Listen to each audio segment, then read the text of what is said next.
Welcome to Sociology Vibes, where we simplify challenging ideas into easy to understand insights. Today, our focus is on the explanation of the different ways that sociologists study global poverty. While most of us relate poverty to a lack of financial resources to meet our basic needs, the agreement on one definition of global poverty is difficult. And this is because comparing the conditions of people around the world can drastically differ. Therefore, sociologists have three different definitions of poverty that can help us understand the quality of life across societies. Let's begin with relative poverty. Relative poverty is a comparison the standard of living among people in a specific geographical location, such as a country, state, community, or even between countries. People can afford the necessary basic resources to stay alive, yet they are not able to afford the standard of living that is the norm for their location, and therefore they might feel poor or be considered poor. For example, a household does not need access to the internet, TV, or a cell phone to stay alive. However, the lack of access to these technologies relative to what is considered as basic resources makes them poor. A single parent working multiple jobs but still unable to afford daycare or a car might be considered poor. Family living in a high-income country that has a small apartment and struggles to afford health care and new clothing, even though they can afford food and rent, may be considered poor relative to the normal standard of living in that country.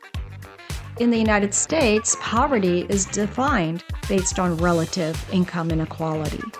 The federal government defines an income threshold that is based on the number of people living in a household, and households that fall below the threshold considered to be living in poverty and qualify for government assistance programs. Absolute poverty, on the other hand, is when a person, household, or community does not have the means to survive. They lack access to food, clean water, shelter, clothing, and healthcare. Examples include a person experiencing homelessness who can't afford food and sleeps in public spaces or communities in which people are dying from starvation. Absolute poverty is seen in low-income countries around the world. It might be shocking to know that most of the world's population lives in low-income countries.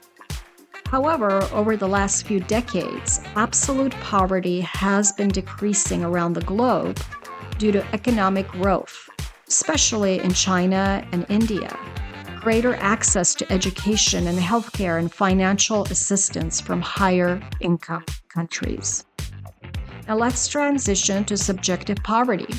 Subjective poverty refers to an individual's own perception of their standard of living or quality of life, rather than a predetermined measure by an organization or a government. A high-income person might feel that they are poor because they struggle with the high cost of living, especially housing in expensive metropolitan areas in the United States like San Francisco and New York City. They might be forced to move to a less expensive suburb. Cultural expectations and social comparisons can influence subjective poverty. Keeping up with the Joneses is a saying that refers to the pressure that people feel to keep up with the material possessions of their neighbors that can lead to financial stress and possible feelings of subjective poverty. It should be noted that regardless of the types of poverty sociologists study, children and women across the globe are at risk for poverty, and this is referred to as the feminization of poverty. Studying the different types of poverty demonstrate that poverty is complex. And just because someone can meet their basic needs does not necessarily mean that they are not considered poor by society's standards or even their own. And that makes sociology worth exploring further, don't you think?